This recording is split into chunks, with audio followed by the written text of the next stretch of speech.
Salam hörmətli izləyicilər. Bu dəfəki müzakirəmizi ənənəvi qonağımız politoloq Nəsimi Məmmədlinin aparacaq. Nəsim bəy, xoş gördük.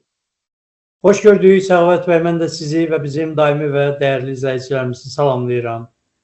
Təşəkkür edirəm Nəsim bəy. Nəsim bəy, sizlə bir məsələ başlatmışdıq və kifayət qədər də istədiyimiz əslində nəticəni də aldıq. Yəni insanlar orada yaş məsələsini qeyd eləmişdilər. Bu dəfə təklif eləyirəm ki, və bu bizim üçün də çox önəmlidir. Yəni bizi izləyənlər ən çox, yəni burada hansısa saytın adını, hansısa sosial şəbəkənin adını yazmağa ehtiyac yoxdur.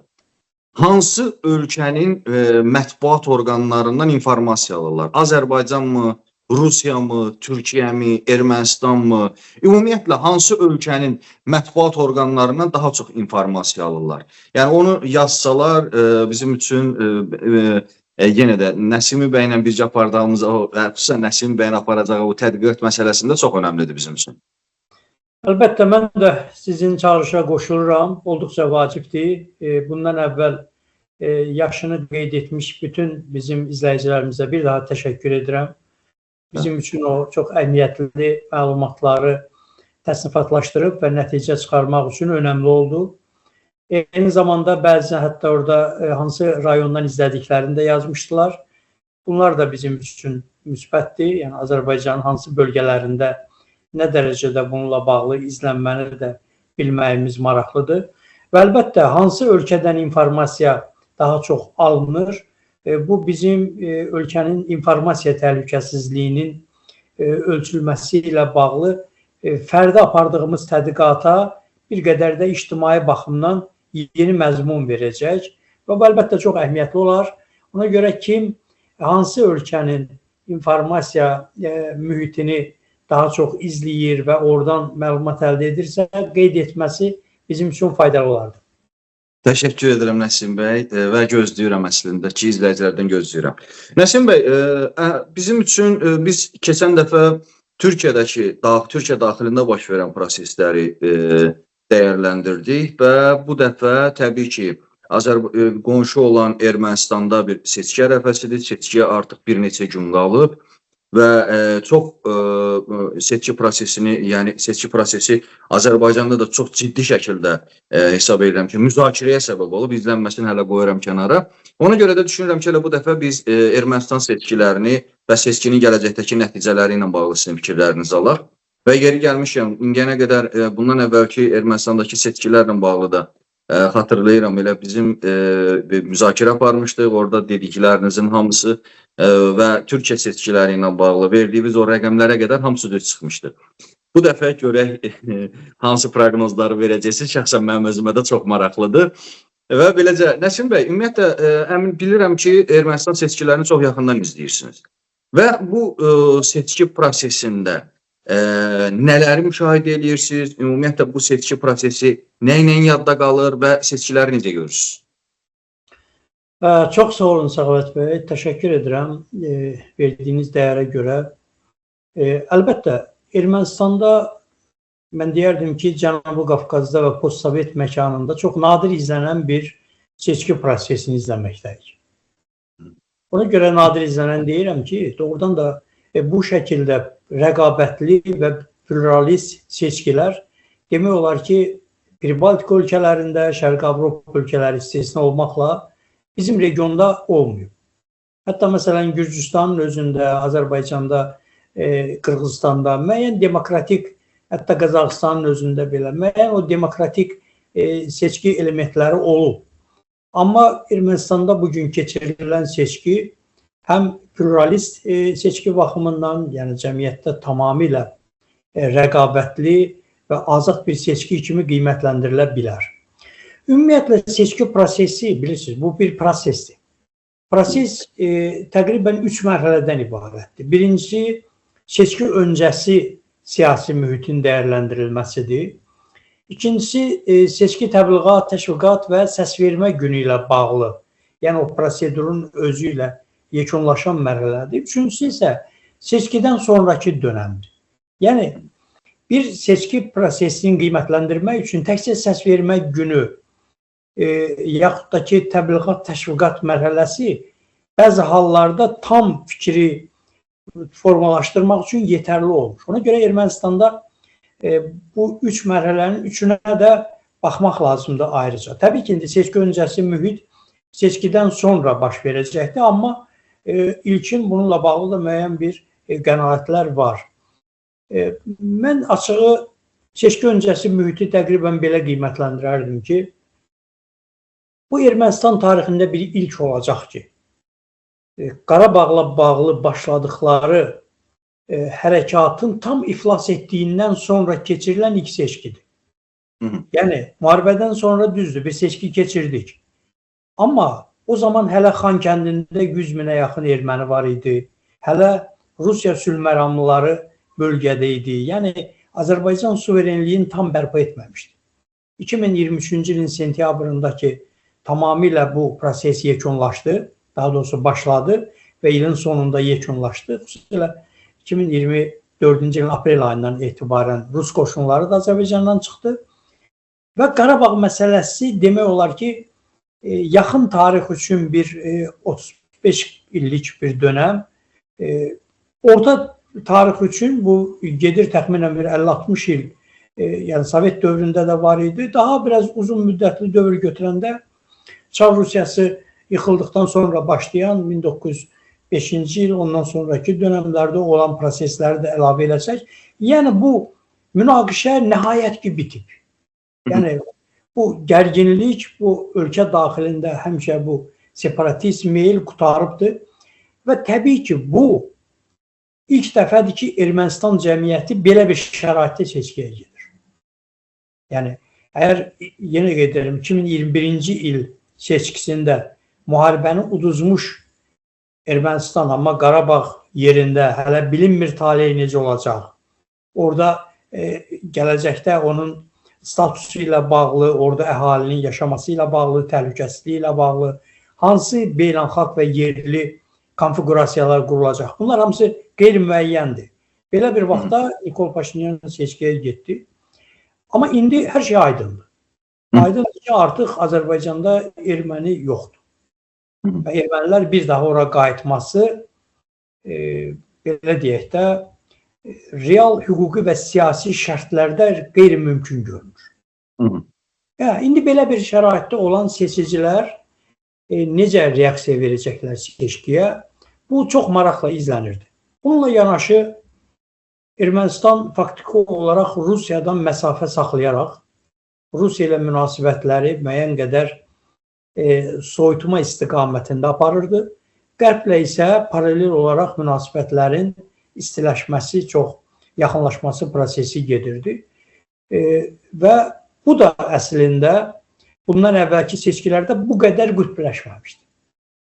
Üçüncü istiqamət isə qonşularla münasibətlərdə, xüsusilə bunu nəzərə almaq lazımdır ki, həm Türkiyə, həm də Azərbaycanla heç bir diplomatik və siyasi əlaqələri olmayan bir ölkə, indi artıq deməzdim ki, diplomatik əlaqələr qurulubdur, əlbəttə bu yoxdur, amma siyasi yaxınlaşma və müəyyən o iqtisadi, ticari münasibətlərlə bağlı addımlar xeyli dərəcədə intensivləşib. Bunu açıq demək lazımdır.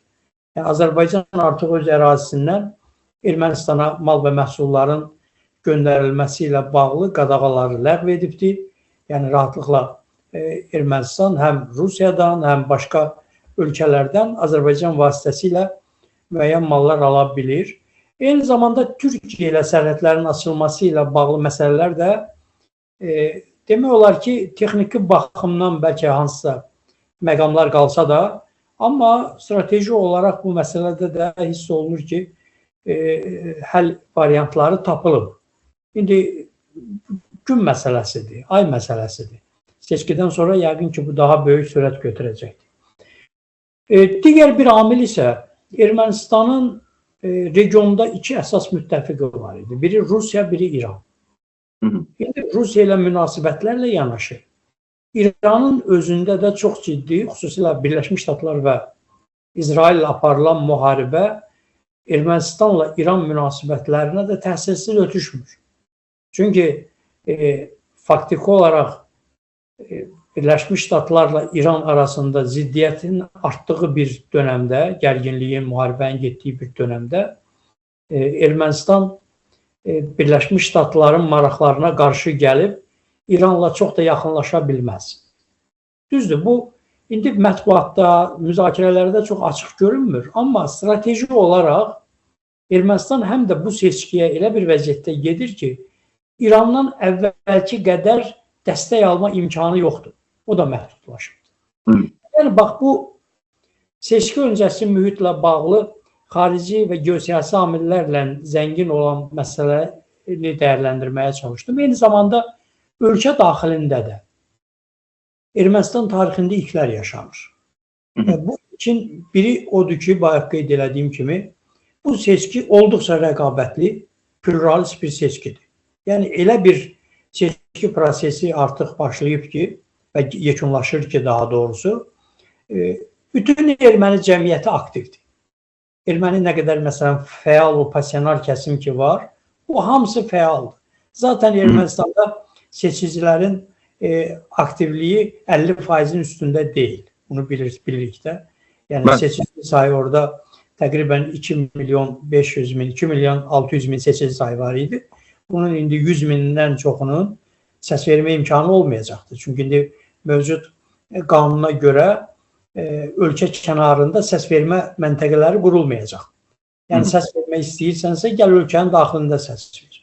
Bu da əlbəttə, zaten seçici fəallığı çox da böyük olmayan ölkə üçün indi durub xarici ölkələrdən xərc çəkib, insanlar Ermənistana gəlib səs verməyə də iştirak eləməyəcək. Yaxud da ki, az iştirak eləyəcək. Yəni, bu ehtimallar var. Və o baxımdan Ermənistan cəmiyyətində fəal ola biləcək kəsim kifayət qədər fəaldır. Məsələn, əgər əvvəllər bu təqribən 60% civarında idisə, indi bu təxminən 70-80% civarındadır. Ölkə daxilindəki seçicilərin fəallığı.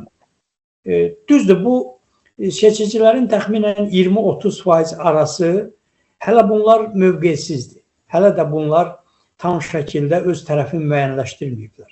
Ermənistan seçkisi ilə bağlı ən ciddi problemlərdən biri budur ki, istər sorğularda, istər Ermənistan daxilində indi açıq mənbələr çoxdur. Ermənistan demokratik ölkədir artıq. Oradan məlumat əldə eləmək çox asandır. Açıq mənbələrdəki məlumatlar göstərir ki, Ermənistanda mövqeyini ifadə eləməyən seçicilərin sayı yenə bir 30%-ə yaxındır. Yəni, bunlar tərəddüdlü seçicilərdir. Bunlar kimin yanında dayanacağı bəlli deyil. Yəni, seçki prosesi yekunlaşır və nəyi ortaya çıxardı? Onu ortaya çıxardı ki, artıq Ermənistanda mövcud hakimiyyət, Nikol Paşinyan hakimiyyəti, hökuməti cəmiyyətdə təqribən öz dəstəyini konkretləşdirib. Ümumi seçicilərin təqribən 30-35% arası dəstəyi var. Əvvəllər bu necə olub? Əlbəttə, əvvəllər bir qədər məsələ fərqli idi. Biz elə kontekstdən çıxaraq bəlkə ona toxuna bilərik. 2018-ci ildəki may ayında baş nazir seçildi təzyiq nəticəsində. Dekabrda bir seçki keçirdi və seçkidə 48,6% seçici iştirak etmişdi. Nikol Paşinyan təxminən 70% seçici dəstəyi aldı. Çox böyük bir səs vermədə dəstək aldı. Və parlamentdə o zaman 107 deputat yeri var idi. Ermənistan parlamenti belədir də, minimum 101 deputatdan ibarətdir. Amma o milli azlıqlar və o müəyyən o bölgələrdən nüfuzlu şəxslər hesabına bu say arta bilir. O zaman məsələn 107 nəfərlik parlamentin təxminən 70%, bunun 70 deputat, bu 71 deputat Nikol Paşinyanın deməli partiyasının idi. Və bu həm konstitusiyada dəyişiklik eləmək, həm konstitusiyon qanunlar qəbul etmək üçün kifayət qədər böyük rəqəm idi. 2021-ci ildə də seçkiyə getdi Nikol Paşinyan müharibəni uduzduqdan sonra. Hansı ki, cəmiyyət onu istefaya çağırırdı, müxalifət bildirirdi ki, bundan sonra onun rəhbərliyi ilə Ermənistanın davam etməsi mümkün olmayacaq. O çox cəld tərpəndi və növbədən kənar seçki elan elədi. Və maraqlıdır ki, həmin seçkidə də 49%-dən biraz çox seçici iştirak etdi və 54%lik səslə Nikol Paşinyan qalib gəldi. Haqlı olaraq qeyd eləmişdiniz. O zaman biz bunu dəqiq proqnozlaşdırmışdıq ki, Nikol Paşinyan məğlub olmasına baxmayaraq seçicilərdən dəstək qazana biləcək. O zaman doğrudan da açıq mənbələrdəki tədqiqatlar bunu göstərirdi. İndi real vəziyyət nədən ibarətdir? İndi seçici iştirakı, çünki bu pluralist seçki və rəqabətli seçki olduğuna görə çoxsaylı tərəflər var. Ona görə məsələn Nikol Paşinyanın bugün səsi 70%lik, 60%lik yox.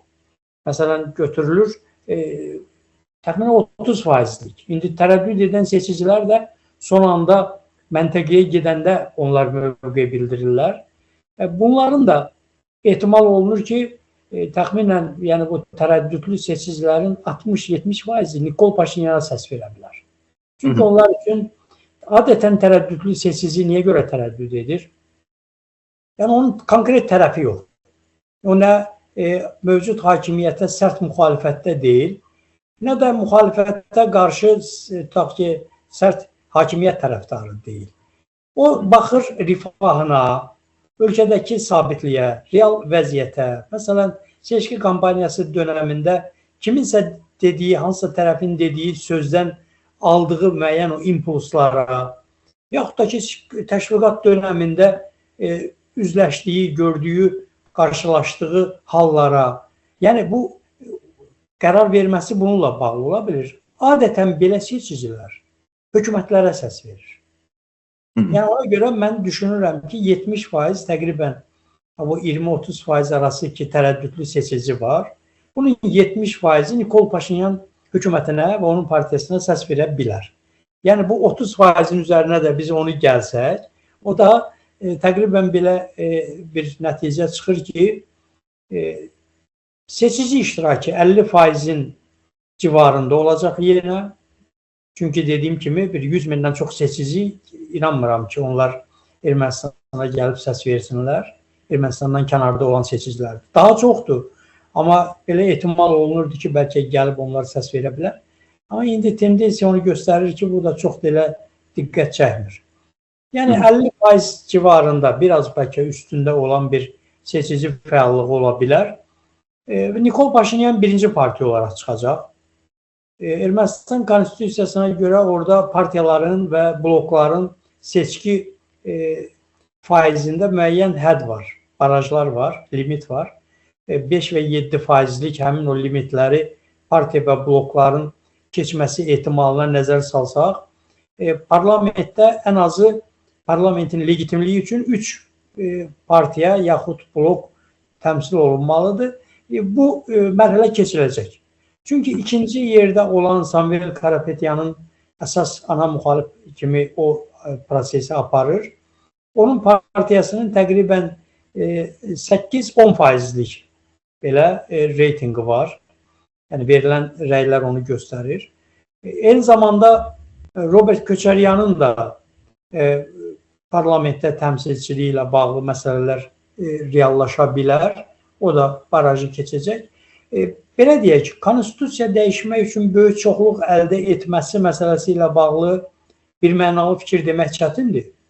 Amma mən düşünürəm ki, Nikol Paşinyan yenə də əsas üstün siyasi qüvvə və ola bilsin ki, hansısa qüvvələrlə də müəyyən yaxınlaşma şəraitində yenə Ermənistanda möhkəm bir hakimiyyətini bərpa edə biləcək. Seçki proseslə bağlı, məsələn, təqribən bunu deyə bilərəm.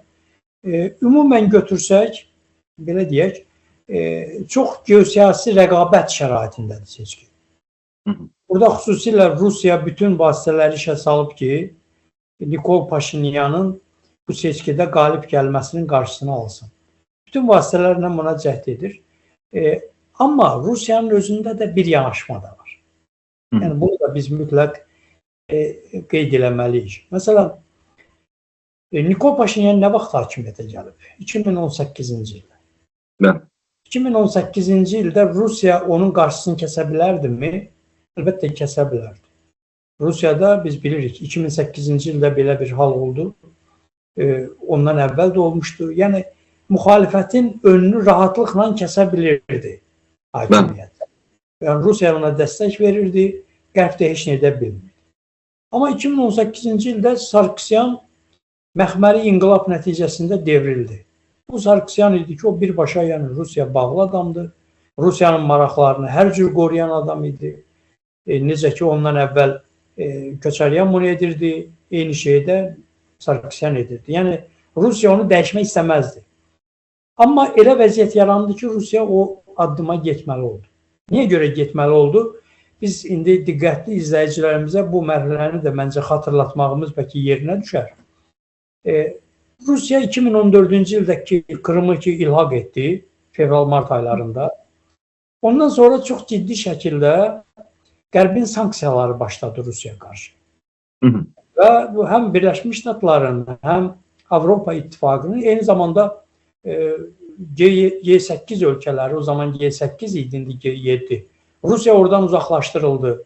Onlar hamısı bəyanat verdilər ki, Rusiya beynəlxalq hüququ kobud şəkildə pozdu, Krımı ilhaq etdi. Düzdür, ondan sonra bir 2014-cü ilin belə deyək də, o iyun ayında səhv eləmirəm, iyun ayında idi. Bir Normandiya formatı yarandı. Fransada Normandiya məsələsi o vaxt, yəni 1944-cü ildəki ora müttəfiq orduları desant çıxartmışdılar. Onun 70 illiyi ilə bağlı 2014-cü ildə Fransada çox böyük bir tədbir keçirilirdi. O vaxtı Fransanın prezidenti Hollande idi. Bütün demək dünya liderlərini ora toplamışdı. Yəni orada həqiqətən Britaniya kralı 2. Yelizaveta daxil olmaqla, Britaniyanın baş naziri Cameron, Almaniyanın kansleri Merkel, Rusiya prezidenti Putin, Ukrayna prezidenti Poroshenko oradaydı. Yəni Avropanın və Birləşmiş Ştatların prezidenti Barack Obama heç ən böyüyünü unutmuşdum deməyə. Yəni belə götürəndə dünya liderlərinin böyük əksəriyyəti həmin tədbirə gəlmişdi. Və o tədbirdə Fransanın təşəbbüsü ilə həmin bu Normandiya formatı yarandı. Rusiya, Ukrayna və Almaniya, Fransa olmaq şərti ilə. Düzdür, çox uğurlu olmadı, amma hər halda müəyyən bir dövr üçün atəşkəsə nail oldular.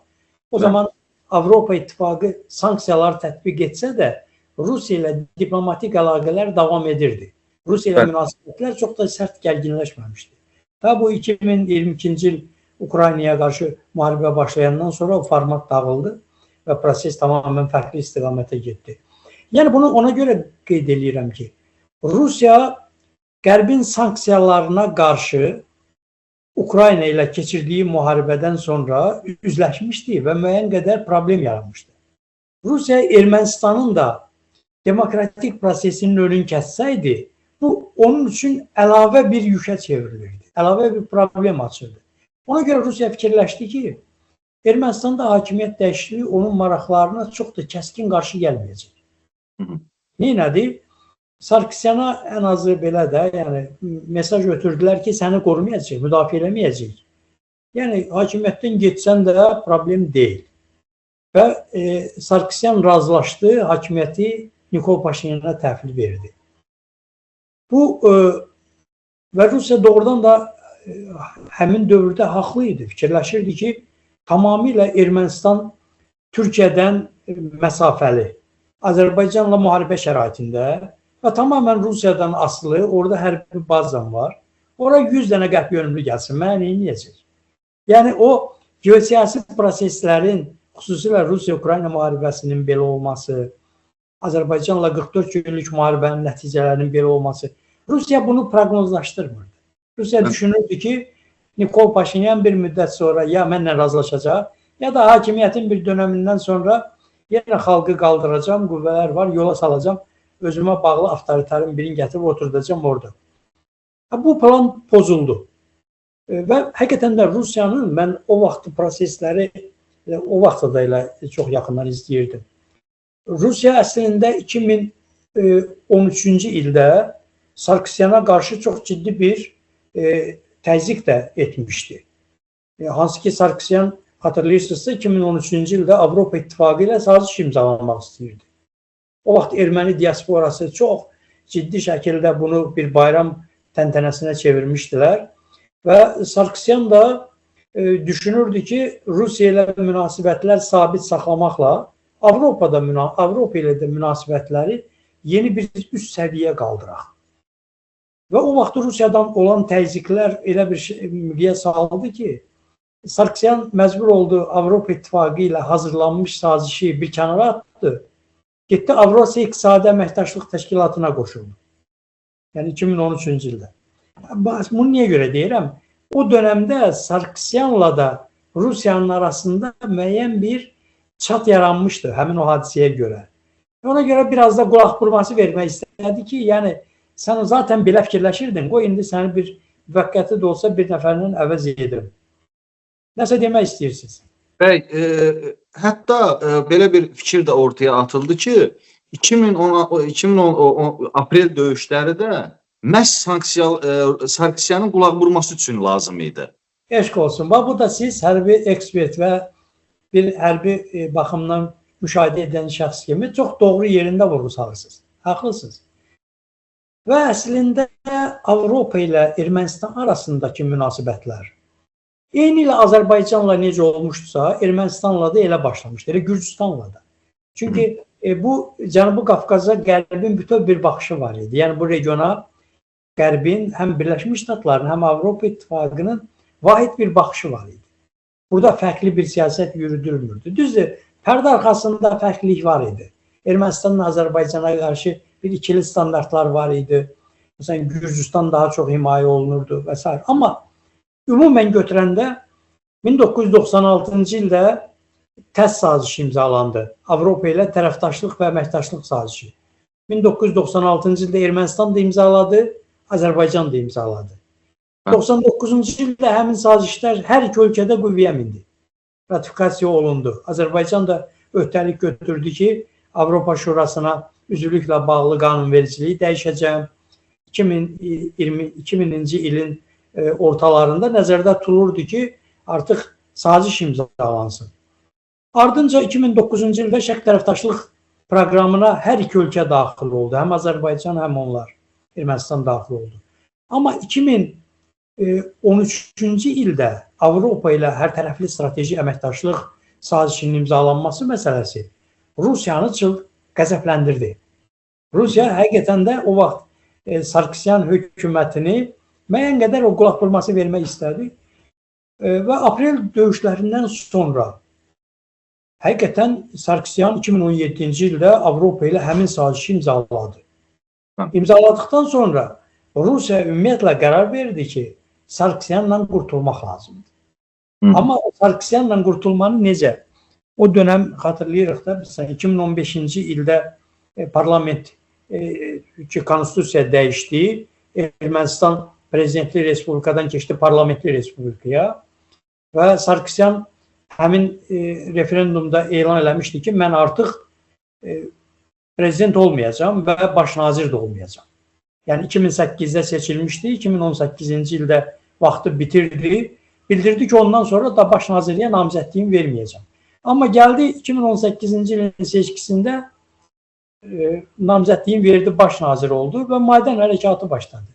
Maydan deyil, Məxməri inqilabı. Maydan hərəkatı Ukraynadaydı. Ukraynada. Yəni burada da bir meydan hərəkatı oldu da. Bəli.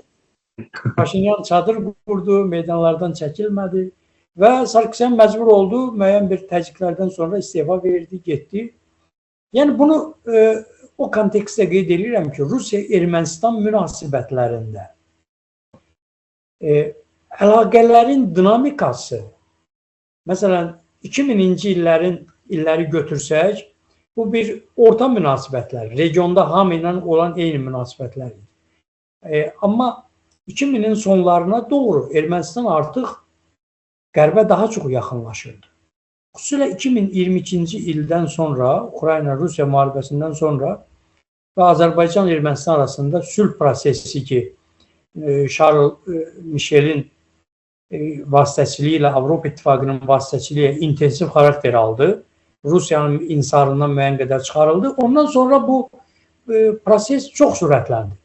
Faktiki olaraq Ermənistan demək olar ki, Qərblə strateji müttəfiqlik istiqamətində addımlarını tam reallaşdırdı və bu parlament tərəfindən də qəbul edildi həmin qanunlar və proses geri dönməz xarakter aldı. Ümumən götürsək, mən ona gətirmək istəyirdim ki, Rusiya Ermənistandakı hakimiyyət dəyişikliyinə həmin dönəmdə susmalı oldu, dözməli oldu. Yəni, özünə bağlı qüvvənin hətta qərbə meyllənməsini, hansı ki, Rusiya sanksiyalarla üzləşmişdi, mən qədər zəifliydi. Rusiya anladı ki, o zəiflədiyi anda birinci ona təpik vuran Ermənistan olacaq. Hansı ki, Ermənistan indi bunu Azərbaycan xalqı çox yaxşı bilir ki, 220 illik Rusiya, 220 ildən çox olan Rusiya-Azərbaycan işğalı dönəmində daim qucağında gəzdirdiyi, bəslədiyi, qoruduğu, himayə elədiyi, başımıza çıxartdığı erməni toplumu olub. Yəni, bu bunun qucağında gəzib həmişə. İndi Rusiya gördü ki, azacıq zəifləyən kimi erməni ona təpiy atdı. Və o da əlbəttə bir çox amillərlə qərar verdi ki, cəzalandırsın. Cəzalandırdıqca əks effekt verdi. İndi məsələn, Ermənistanda bugün əgər birinci yerdə nifrət Azərbaycanadırsa, əhali arasında, ikinci yerə Türkiyədirsə, indi bunu da deyək ki, tarixi səbəbləri var. Üçüncü yerdəki nifrət Rusiyadır. Yəni, o Rusiya ki, indi belə götürək, son 5 ildə bəlkə gücü çatmadı Ermənistanın qucağında gəzdirsin, sadəcə qucağından yerə qoydu. Heç başına qapaz da vurmadı. Yəni, amma ona baxmayaraq erməni xalqı indi, məsələn, o nifrət elədiyi 3 dövlətin biri Rusiyadır. Bu çox maraqlı bir statistikadır əslində. Yəni, bu onu göstərir ki, Rusiya Ermənistandakı real vəziyyətlə barışmalı olacaq. Rusiya anlayır ki, mümkün təzyiqləri artırsın. Əgər mümkün olsa, Nikol Paşinyanın zaten birinci partiyə çıxacaq. Amma hökumət qurmasını önləyə bilsin. Yəni, o ən azı hökumət qura bilməsin. Yaxud koalisyon hökumət qursun. Asılı olsun bundan. Bunun adamları ilə danışıqlara getməli olsun. Məsələn, Türkiyənin özündə biz görürük də, Recep Tayyip Erdoğan tək başına hakimiyyətə gələ bilmir. Milliyətçi Hərəkat Partiyası ilə gəlir. Düzdür, nazir postunun falanın heç birini götürmür, amma həmişə MHP-nin Erdoğan partiyasına, yəni AK Partiyaya təsir imkanı var. Yəni, o oradan çəkilsə, koalisiyadan çıxsa, həmin o Cumhur İttifaqından çıxsa, o zaman onun hakimiyyəti düşür təhlükə altına. Eyni şeydə istəyir ki, Ermənistanda belə bir hal yaşansın. Ermənistan da təbii ki, istəyir ki, tək başına, Nikol Paşinyan istəyir ki, tək başına öz hakimiyyətini möhkəmləndirsin. Xüsusilə müstəqillik dönəmindən indiyə qədər ilk dəfədir ki, açıq etiraf etmək lazımdır ki, Ermənistan bir suveren dövlətə çevrilib. Artıq Rusiyanın vasalı olmaqdan çıxıb. Bu çox ciddi beynəlxalq, Avropa miqyaslı beynəlxalq siyasi tədbir keçirir ölkəsində. Eyni zamanda əhali arasındakı rəy sorğuları da göstərir ki, məsələn, yeri gəlmişəm mən bunu qeyd edeyim. Məsələn, bir 2015, təxminən 15-16-cı illərdə Beynəlxalq Respublikasılar İnstitutunun keçirdiyi bir sorğular var idi. Həm Ermənistanda bunu keçmişdi, həm Orta Asiyada keçmişdi. Mən bilmirəm, Azərbaycanda bununla bağlı o vaxt mətbuatda açıqlanmadı. Amma biz özümüz bəzi tədqiqatlar aparmışdıq. Seçki, o zaman tədqiqatda belə bir məsələ ortaya çıxmışdı ki, Ermənistan xalqı demokratiyaya üstünlük verir, yoxsa rifaha? Təqribən 70% rifaha üstünlük verdiğini bildirmişdi. 70% rifaha üstünlük verdiğini bildirmişdi və Rusiya yönümlü siyasetin doğru olduğu qənaətindeydi. Cəmi 30% respondent demokratiyaya müsbət rəy bildirmişdi. Yeri gəlmişkən bu nəticə o vaxt Azərbaycanda biz lokal şəkildə bunu keçirmişdik, bir tədqiqat aparmışdıq. Azərbaycanda bu nəticə daha böyükdü. Yəni Azərbaycanda demokratiya istəyənlərin sayı təqribən 40%-ə yaxın idi. Əlbəttə, yəni bunun hər ikisini istəyənlər də var idi, amma Ermənistanla müqayisədə biz demokratiya istəyində daha öndə idik o dönəmdə. Amma indiki tədqiqatlar nəyi göstərir Səxavət bəy? Çox maraqlıdır. Yəni bu birbaşa düzdür, belə deyil sorğular nəticəsi. Amma Avropa yönümlü siyasətə artıq dəstək 70%-in üstündədir Ermənistan cəmiyyətində. Deməli bu həm rifah, həm demokratiyaya 70%-li bir artım deməkdir. Bu onu göstərir ki, Ermənistan cəmiyyətin Rusiya yenidən öz təsirinə salması asan olmayacaq. Artıq bu son 5 ildə, bu 6 ildə Nikol Paşinyanın ümumiyyətlə hakimiyyətə gəldiyi 2018-dən bəri olan dönəmdə faktiki olaraq demokratiyanı dadıb, az çox korrupsiya və rüşvətlə mübarizəni görüb, rifahı görüb, hüququ görüb. Həqiqətən, yəni seçici əgər yaxınlaşır Nikol Paşinyana küçənin ortasında hər cür fikir deyirsə, söz deyirsə və hər cür polemikaya gedirsə, bu onu göstərir ki, Ermənistanda normal bir demokratik, yeni ilə biz qərbdə gördüyümüz demokratik bir seçki yarışması gedir. Və bu cəmiyyəti yoğurur. Ümumiyyətlə, cəmiyyətlər nə zaman özünə inamı artır? Nə zaman cəmiyyətlər ləyaqətli bir topluma çevrilir? Seçən zaman. Yəni, seçə bilməyən cəmiyyət ləyaqətli cəmiyyət ola bilməz. Onun ləyaqəti əlindən alınır. O, təsir altında olur. Amma insan nə zaman özünü güclü hiss edir? Bilir ki, onun hüququnu qoruyan var. Onun hüququnun qorunmasında özü iştirak edir. Özü cəmiyyət həyatında iştirakçıdır. Siyasi baxımdan hakimiyyət onun nəzarətindədir. Yəni, hakimiyyət onun maraqlarını qorumaq məcburiyyətindədir. Bax, erməni xalqında belə bir dəyişiklik baş veribdir. Yeri gəlmişkən onu da qeyd edeyim ki, müstəqillik dönəmindən üzübəri Ermənistandan həmişə xarici axın olub. Və mən bunu çox, bax, bəlkə bunu Azərbaycanda mən başqa adamlardan eşitməmişəm, bəlkə də rastıma çıxmayıb, amma inanıram ki, belə düşünənlər olubdur təbii ki. Mən o qənaətdəyəm ki, erməni xalqı miqrasiya meyilli xalqdır. Və bunu elə sizlə müzakirələrdə də bəlkə onlarca dəfə demişəm. İlk dəfədir ki, Ermənistana geri dönüş var. Erməni əhalisi məsələn geri dönür. Düzdür, burada Rusiya faktoru var. Rusiya zəifləyir. Rusiyada yaşayan erməni çoxluğu var. Amma hətta istisnalar olsa belə qərbdən də Ermənistana dönüş var. Çünki belə götürək də erməni milyarderlərinin, yəni erməni millətinin olan milyarderlərin böyük əksəriyyəti, mən bunu faizlə deməyə çətinlik çəkirəm, qərb ölkələrindədir. Məsələn, Rusiyada bunun cüzi bir hissəsi ola bilər. Ermənistanda cüzi bir hissəsi ola bilər. Amma Amerikada erməni milyarderlər var, Fransada var. Yəni, bir çox qərb ölkələrində var və bunlar Ermənistana nə zaman sərmayə qoymaq istəyir? Hər halda ana vətənidir. Bugün onun, yəni, istinad edə biləcəyi vətən oradır. O zaman sərmayə qoymaq istəyir ki, o zaman orada hüquqlar var.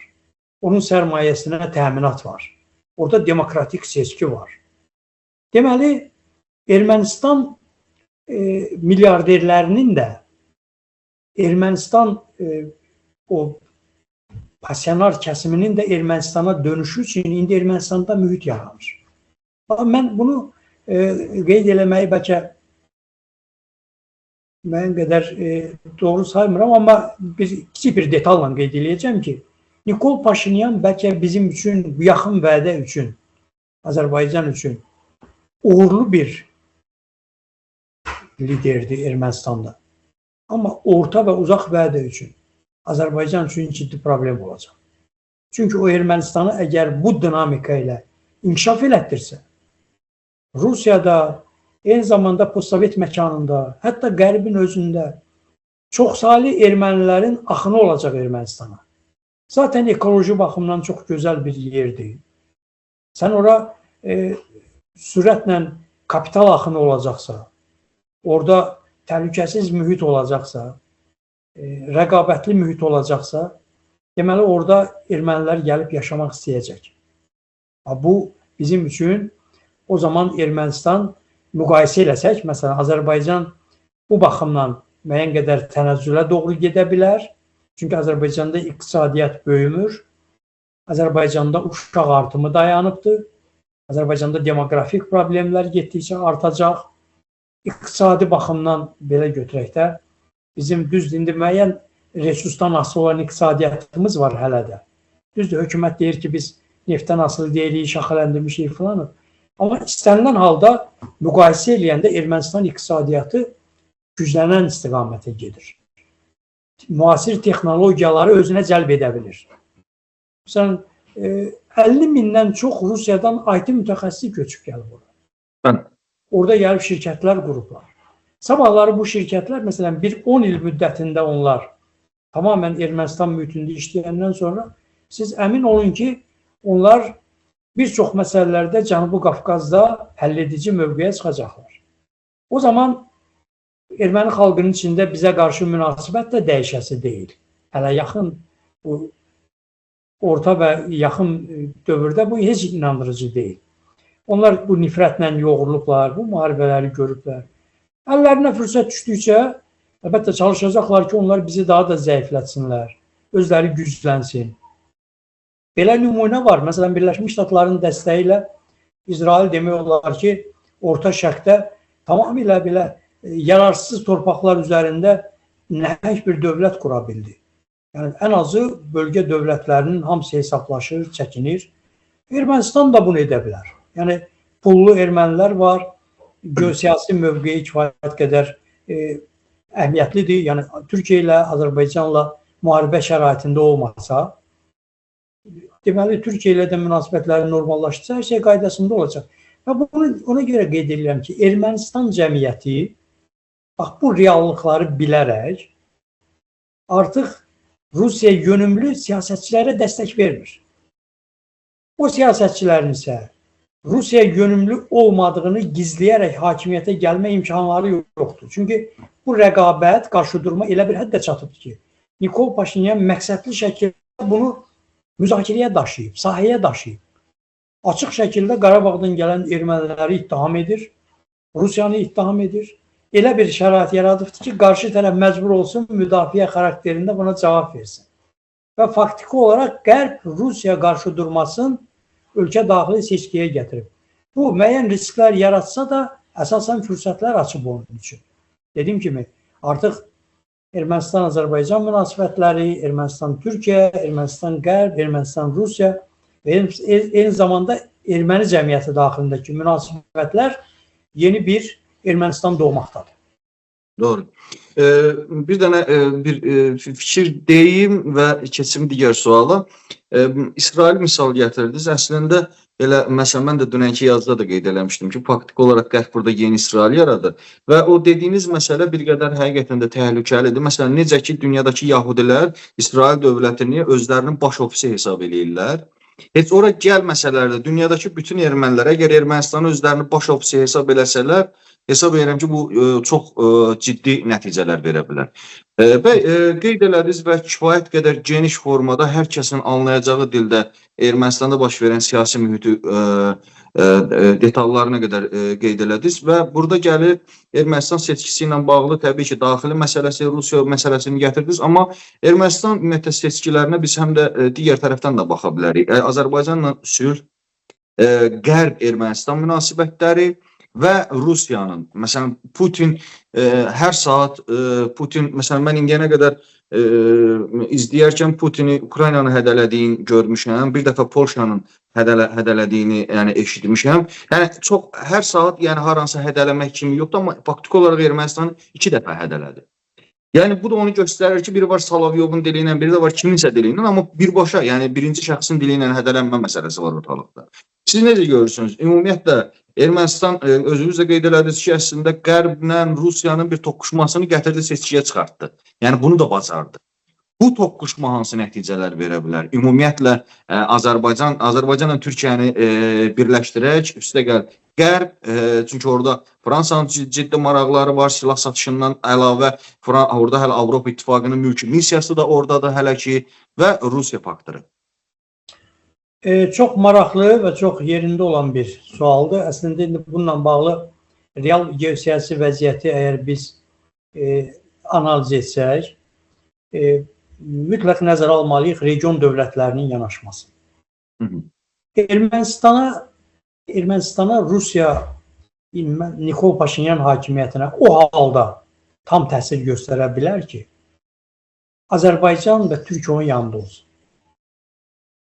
Yəni, Azərbaycan və Türkiyə Rusiya ilə sinxron davransa, Rusiya əlbəttə orada kifayət qədər ciddi nəticələr əldə edə bilər. İndi nəzərə almaq lazımdır ki, Putin hədəliyir. Bu hədə Nikol Paşinyanın lehinə işləyir cəmiyyətdə.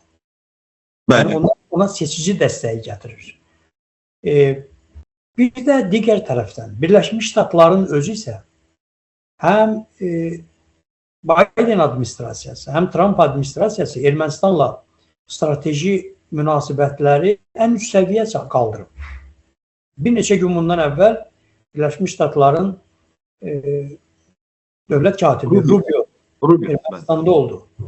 Düzdür, Nikol Paşinyanla bir görüşmədi, amma onun orada olması, orada müəyyən bəyanatlar səsləndirməsi, sənəd imzalaması, bunlar həm də Rusiya mesajıdır. Rusiya mesajıdır ki, mən buradayım və burada olacağım. Rusiya faktiki olaraq belə deyək də, postsovet məkanında seçki vasitəsilə yumuşaq hakimiyyət dəyişikliklərinə imkan vermir. Nə öz ölkəsində vermir, nə də özünün kənarında olanların məhz o hakimiyyətlərlə işləyir ki, onlar demokratik seçki keçirməsin. Çünki bilirsiniz də, bu demokratik seçki o zaman keçirilir ki, sən güclüsən. Güclüsən də sənin qorxacağın bir şey yox. Sən bilirsən ki, seçici sənə dəstək verəcək. Seçici sənə dəstək verməyəndə qorxursan, məcbursan saxtakarlıq edəsən. Yəni, insan istənilən bir insanı götürək, istənilən bir insanı, bir dövləti, bir cəmiyyəti. Saxtakarlığın pis şey olduğunu hər kəs anlayır. Sən bilirsən ki, saxtakarsan da, amma niyə ona gedirsən? Deməli, məcbursan da, deməli, səni buna məcbur eləyən amillər var. Bunun biri nədir? Biri zəif olmağındır. Bilirsən ki, cəmiyyət səni sevmir, cəmiyyət sənə dəstək verməyəcək, məcbursan saxtalaşdırasın. İkincisi də geosiyasi amildir. Yəni, kənarda yekə bir div oturub, deyirsən seçki keçirmə girən. Keçirmə, mənim istədiyim formada bax elə belə, qondarma bir şeylər ilə girən seçki adında bir şey olsun. Bu iki amillərin ikisindən Ermənistan qurtulub. Mən ona gətirmək istəyirəm ki, Ermənistan faktiki olaraq demokratik bir cəmiyyət yoluna qədəm qoyubdur.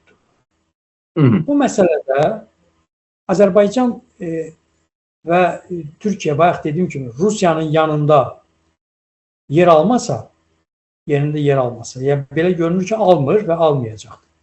Ermənistanda bu proses uğurla nəticələnəcəkdir. Yəni, belə deyək də, Azərbaycanla sülh müqaviləsinin imzalanması. Bu çox vacibdir. Məsələn, bunun əsas qarantı kimdir? Yenə Birləşmiş Ştatlardır. Birləşmiş Ştatlar bu mesajı verməyə çalışır ki, sən yumuşaq güclə qalib gələ bilirsənsə, gəl. Gələ bilmirsənsə, sərt güclə burada qalib gəlmənin qarşısını alacaq. Yəni, bu hakimiyyət seçkini saxtalaşdırmır ki. Şərait yaradıb, çıxın meydana, seçicidən dəstək alın. Yəni, biri var ki, ona gətirmək istəyirdim. Məsələn, biri var Nikol Paşinyan inzibati resursları tam işə sala, rəqiblərini meydandan yığışdıra və seçkidə də oturda bir dənə saxtakarın birinci seçki komissiyasının sədri gələ ora götürə protokolda rəqiblərinə istədiyi 3%, 5% yaza, 90%-də Nikol Paşinyana yaza. Bunu eləməyib ki. Eləməyib. Ən azı bu 3-cü seçkisidir. Daha doğrusu 4-cü seçkisidir. 2025-də də bələdiyyə seçkiləri keçirirdi. Böyük şəhərlərin bəzilərində uduzdu. Əgər bu seçki saxtakarı isə, gömrüdə də seçkini saxtalaşdırıb udardı da. Deməli, bu demokratik seçki keçirir. Və tərəflər seçki prosesindən narazı deyil. Bir adam çıxıb demir ki, mənim səsimi uğradılar. Bunlar əvvəlkilərdə də. Yox, açıq qoyub burada gəlin say. Özdən çox adam da deyil axı. 1 milyon 100 min adam səs verir, 1 milyon 200 min təxminən adam səs verir, belə orta hesabla. Bu civardadır da. Yəni bunu səsini saymaq da problem deyil. İndi məsələn biri var ki, sən Türkiyədə kimi 64 milyon seçici olar. O hara 1 milyon saymaq hara. Təkcə ilə İstanbulu saymaq adam boğaza yığır. Hə, doğru. Yəni bu baxımdan ən azı Birləşmiş Ştatlar, Rusiya bu mesajı verir ki, sərt güclə Nikol Paşinyan hökumətinin devrilməsinə imkan verməyəcək. Yumuşaq güclə bacarsan elə. Və bu mesajı qonşu dövlətlər də alır. Ermənistan Nikol Paşinyan hökuməti ilə bundan sonra heç bir qonşu sərt dillə danışa bilməyəcək. Yenə deyirəm, Birləşmiş Ştatlar çünki onun qarantıdır. Gəlib ora və bu əslində baxanda region üçündə normaldır. Əgər o seçki keçirirsə, qonşularla sülh şəraitində yaşamağı seçirsə, sən ona nə irad bildirə bilərsən? O bizə indi ərazi iddiasından imtina edəcəksə, saziş imzalayacaqsa, ticarət münasibətlərimiz genişlənəcəksə, olsun da lap indi sevmədiyim bir qonşudur.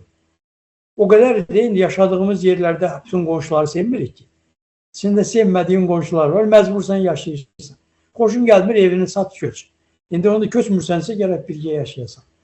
Bu baxımdan belə regionda münasibətləri əgər dəyərləndirsək, Azərbaycan indiki hökumətin davam etməsində maraqlıdır, Türkiyədə maraqlıdır, İranın başı özünə ciddi qarışıb, İran üçün artıq elə bir fərqi yoxdur. Orada kimin olması İran üçün heç nəyə dəyişməyəcək. İran da orada heç nəyə dəyişə bilməyəcək, bu da var. Rusiya istəyir, amma Rusiyanın birbaşa sərhəddi yoxdur Ermənistanda. Orada düzdür, özünün müəyyən bir qüvvələri var. Amma dediyim kimi, o qüvvələri hərəkətə gətirəcəyi an biz bilmirik. Avropanın orada müşahidəçiləri var. Orada Birləşmiş Ştatların böyük bir səfirliyi var, kontingent var. Orada reaksiyalar necə olacaq və nəticə necə olacaq? O zaman Rusiya Ermənistanı tamamən itirə bilər.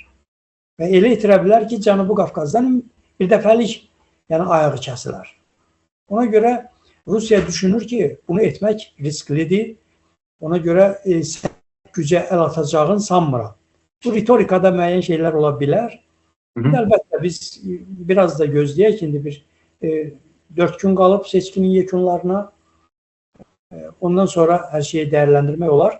Bir də bayaqlar əslində mən qeyd elədim, sadəcə unutdum o sonuncu mərhələni deməyə. Biraz söz səhti, davamlı elədi. Seçkinin birinci mərhələsindən bağlı dedik, seçki öncəsi mühiti izah elədik. Seçki təbliğat, təşviqat, prosedur, yəni seçki günündə dedik. Seçkidən sonra nə ola bilər? O barədə də əgər istəsəniz, elə onu da qısaca bir fikirlə qeyd eləyərdim.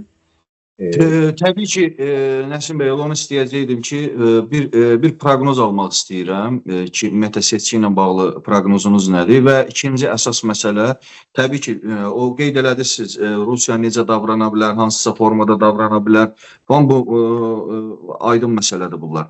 Amma hər halda bu dünyada beynəlxalq hüququn işləmədiyi bir dönəmdə və gücün işlədiyi bir dönəmdə çox şey mümkün variantdır. Yəni olmazsa demədiyimiz, nəyə olmaz dediksə hamısı oldu. Yəni real vəziyyət budur.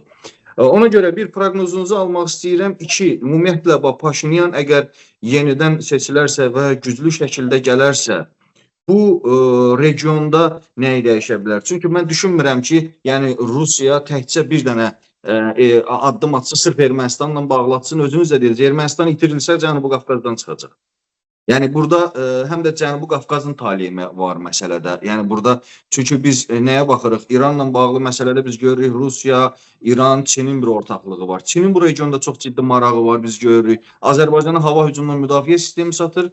Məsələn, Ermənistana çox müasir dron satır və yaxud da ki, Amerikanın Azərbaycanla münasibəti bir başqadır, məsələn, Ermənistanla münasibəti bir başqadır. Məsələn, Amerika gəlir Azərbaycanda, Vens gəldi Azərbaycanda nələrdən danışdı, Ermənistanda tamamilə fərqli şeylərdən danışdı. Yenə də insan hüquqları, planları, yəni bunu da yer gəlmişkən də sizlə müzakirə eləmişdik, hər şey yada düşür nədənsə. Və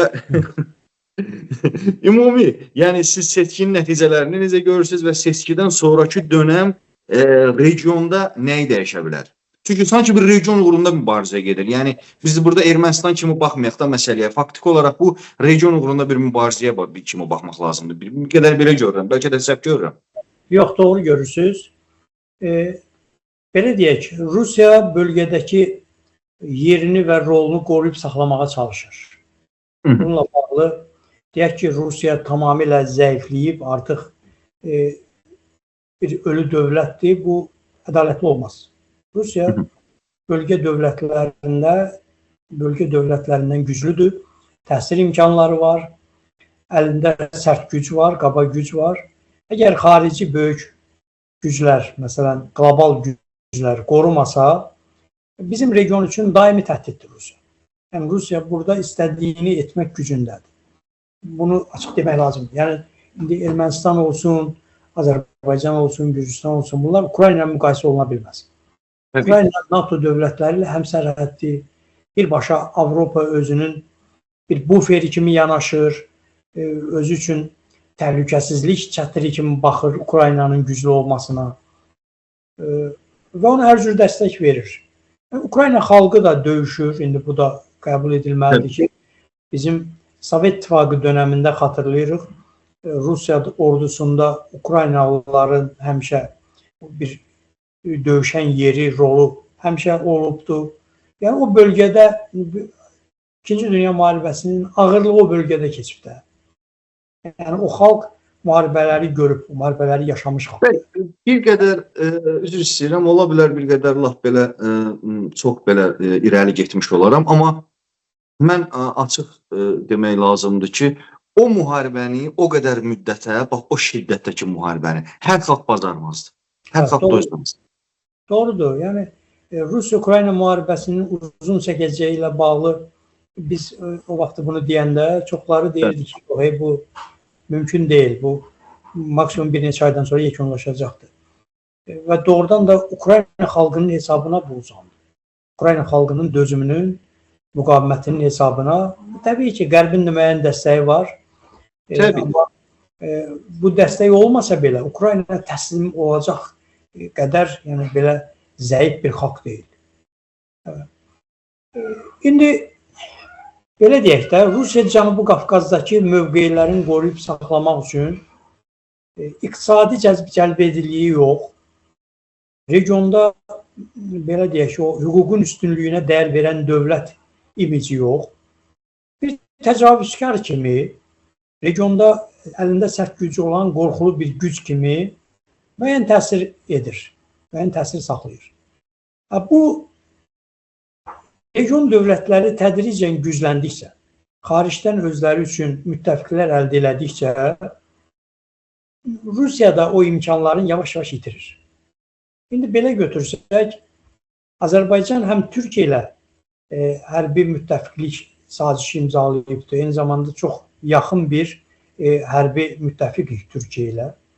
Pakistan bu istiqamətdə çox hərbi strateji əlaqələrimiz var. Çinin özü ilə çox siyasi əməkdaşlıq və strateji münasibətlərlə bağlı sənədlər imzalanıbdır.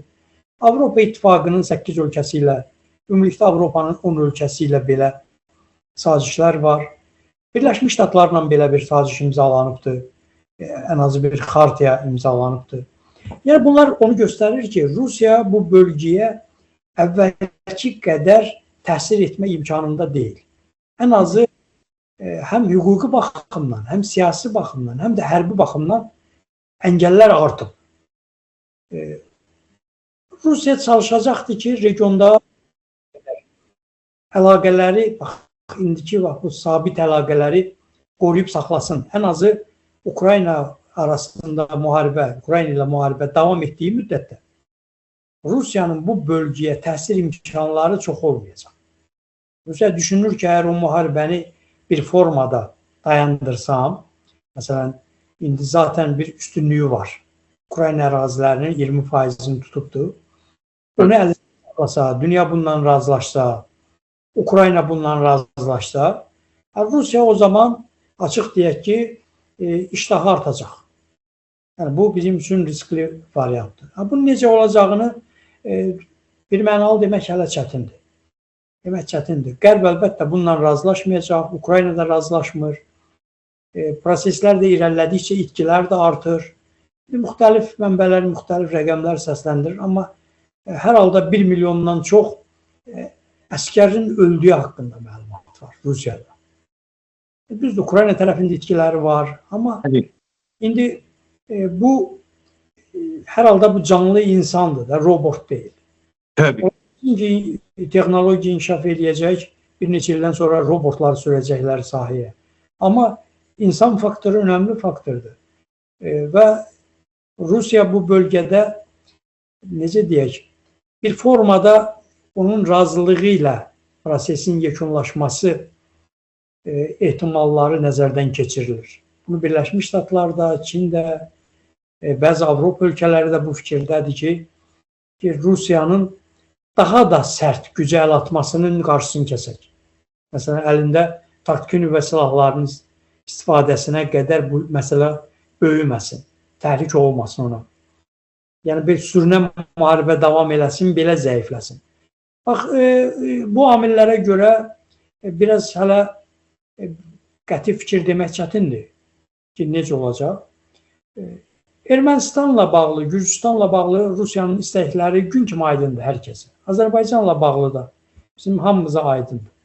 Yəni, bu Rusiya özünün ətrafında, xüsusilə Cənubi Qafqazda, bu bölgədə, elə Türkistan coğrafiyasında da. Orada da yəni, arzulamır ki, suveren dövlətlər olsun. Orada istəyir ki, vassallar otursun.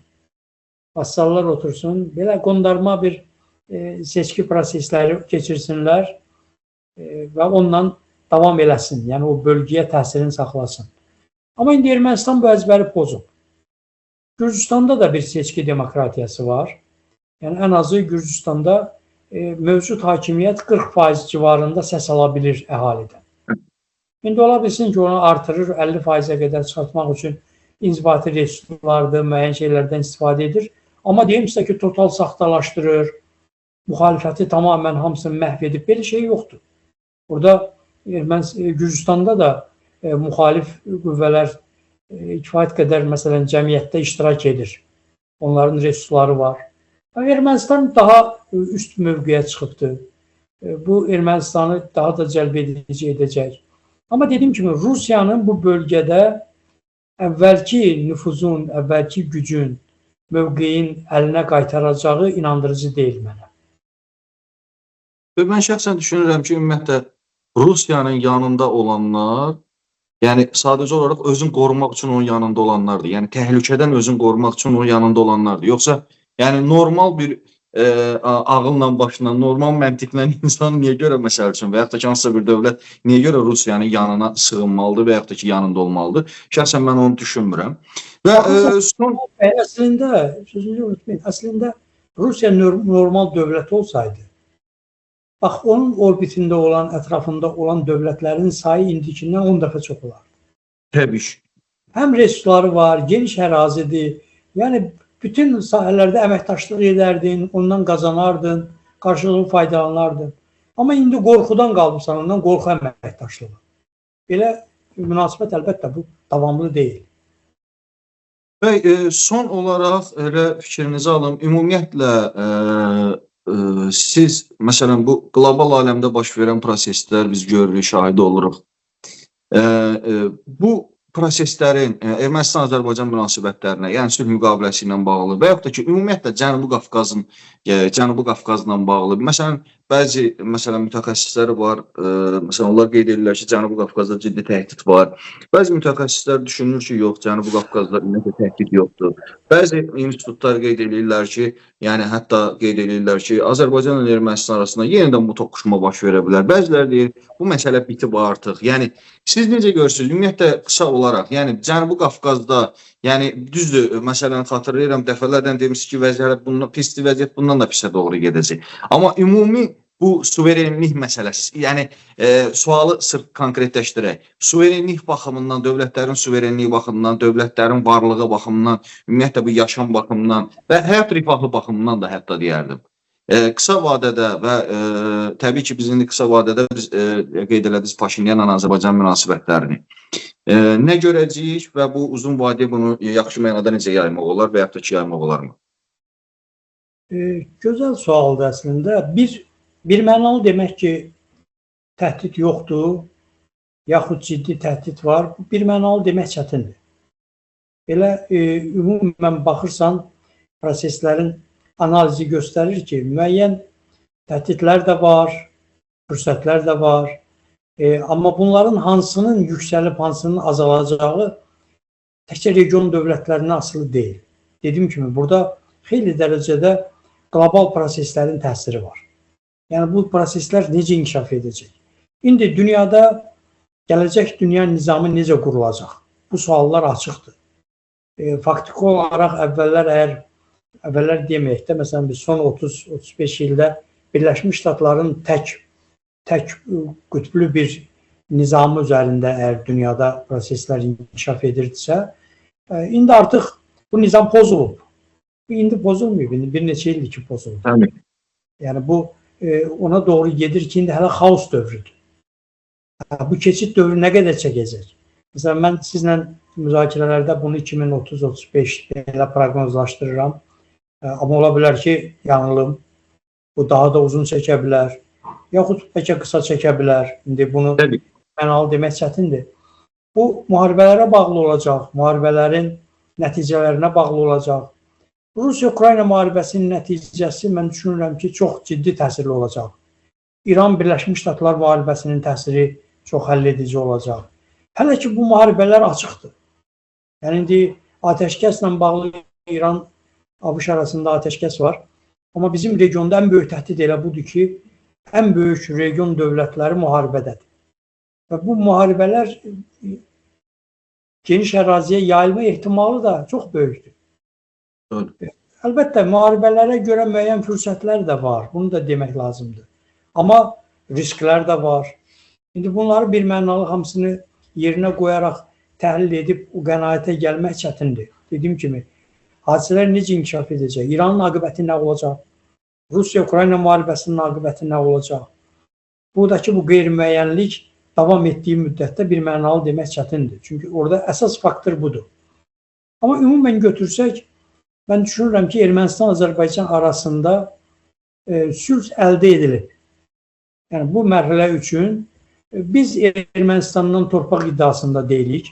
Ən azı rəsmi olaraq belə bir iddiamız yoxdur. Ermənistan da avqust ayının 8-də 2005-ci ildə paraflanmış Vaşinqton sülh sazişi ilə o öhdəliyi üzərinə götürdü ki, artıq Azərbaycana ərazi iddiaları yoxdur. Sərhədlərlə bağlı delimitasiya və demarkasiya problemləri var. Bunlar masa arxasında müzakirə olunan məsələdir. Nəqliyyat kommunikasiya əlaqələri ilə bağlı məsələlər var. Müzakirə olunan məsələlərdir. Yəni, həmin o sazişin içində hətta ayrıca sərhədlərlə bağlı məsələ var. Sərhədlərin dəqiqləşdirilməsi ilə bağlı, nəqliyyat kommunikasiya imkanları ilə bağlı, diplomatik əlaqələrlə bağlı, ticarət münasibətləri və s.